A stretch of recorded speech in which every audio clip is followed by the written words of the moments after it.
These tiny green eggs on a nettle leaf belong to a peacock butterfly. Many baby caterpillars hatch at the same time and eat their eggshells. At first, they live together and stay close for safety. As they grow, they eat lots of nettle leaves to get strong. When fully grown, each caterpillar forms a chrysalis. Inside, the caterpillar changes into a butterfly.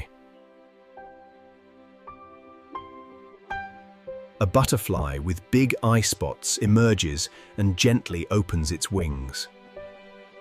It drinks nectar, rests in the sun, and the life cycle continues.